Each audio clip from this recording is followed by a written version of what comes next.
वरिष्ठ पत्रकार और निर्दलीय विधायक खानपुर उमेश कुमार और किसान नेता राकेश टिकैत की मुलाकात के बाद राकेश टिकैत ने उत्तराखंड के पहाड़ों में रहने वाले किसानों की पीड़ा का उजागर किया है। रुड़की गंग नहर किनारे निवास आवास पर भारतीय किसान यूनियन के राष्ट्रीय प्रवक्ता चौधरी राकेश टिकैत पहुंचे और उन्होंने उमेश कुमार को रुड़की आवास में गृह प्रवेश के लिए शुभकामनाएं दी।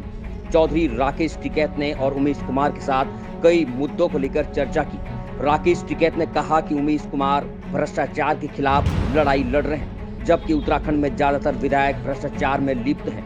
वह जनता की आवाज नहीं उठा रहे हैं। विधायकों को खुलकर भ्रष्टाचार के खिलाफ बोलना चाहिए और लड़ाई लड़नी चाहिए, जैसे कि उमेश कुमार भ्रष्टाचार के खिलाफ लगातार लड़ाई लड़ रहे हैं। राकेश टिकैत ने कहा कि उत्तराखंड में खासकर पहाड़ी क्षेत्र में किसानों का बुरा हाल है।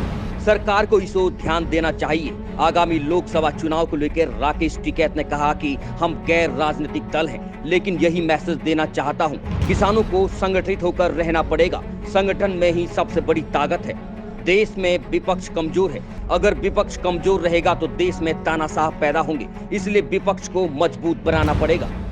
देश में किसानों की क्या स्थिति है, क्या कहना चाहेंगे? देखो, प्रदेश में यहाँ 3 जोन यहाँ पे पूरे प्रदेश में है। एक ये मैदानी क्षेत्र है जी, जहाँ पे फसल गन्ने की है, धान है, गेहूँ है। एक इससे ऊपर अगर चले जाओगे तो पहाड़ की अलग सिचुएशन है जी। और सबसे ज़्यादा नुकसान यहाँ नाम उत्तराखंड है और हिल स्टेट है, और सबसे ज़्यादा नुकसान यहाँ पहाड़ के किसानों को है। जंगली जानवरों से वही है, उनकी फसलें वहाँ पर नहीं बिकती, मार्केटिंग वहाँ पर नहीं है। तो यहाँ की सरकारों को, पहले वाली सरकारें भी रही और इस वाली सरकार को भी, ये कहा कि 4-5 चीज़ें यहाँ पर अगर कर दोगे। एक है कि ट्रांसपोर्ट सब्सिडी, अगर पहाड़ पे किसान खेती कर रहा है, मंडी तक जाने की व्यवस्था उसकी सरकार की जिम्मेदारी हो जाए तो 2 रुपया किसान को बच जाएगा। एक है विलेज टूरिज्म पॉलिसी, उसमें शायद कुछ काम यहाँ पे चला है, ये हिमाचल की पॉलिसी है। इस पे करोगे तो यहाँ टूरिज्म का बहुत स्कोप यहाँ पे है, उससे ठीक पैसे यहाँ के किसानों को मिल जाएंगे। दूसरा है कि जंगली जानवरों से यहाँ पे कैसे छुटकारा मिले, और जो लोग प्लान करके उनके खेत में जंगल खड़े हो गए, जंगली जानवरों की समस्या है, इन सब चीज़ों पे काम यहाँ पर करना चाहिए। और जो प्लान का किसान है उसकी गन्ने की पेमेंट का सवाल है, धान की पेमेंट का सवाल है, यहाँ पर खरीद होना चाहिए।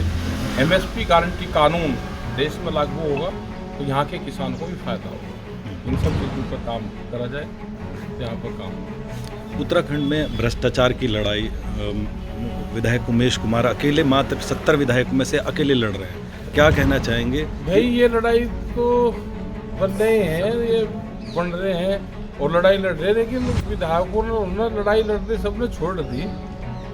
अब ये लड़ रहे, मैंने कहा धन्यवाद है कि ये लड़ाई लड़ रहे, उन्होंने सबने छोड़ दिया मामला तो विधायकों ने। तो 70 में से जब भी आप कह रहे भाई एक लड़ाई लड़ रहे, क्यों मान रहे हैं साहब, क्या वजह है? उसमें लिप्त हो गए सब लोग।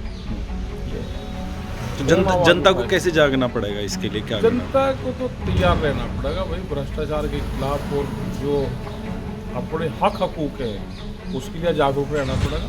जैसे दिल्ली में आंदोलन चला, 3 काले कानून जो भारत सरकार लेकर आ गई थी, तो जनता नहीं वो आंदोलन चला और सरकार ने वापस लिए। तो जो भी गलत पॉलिसी सरकार लेकर आ रही है उसका विरोध करना चाहिए।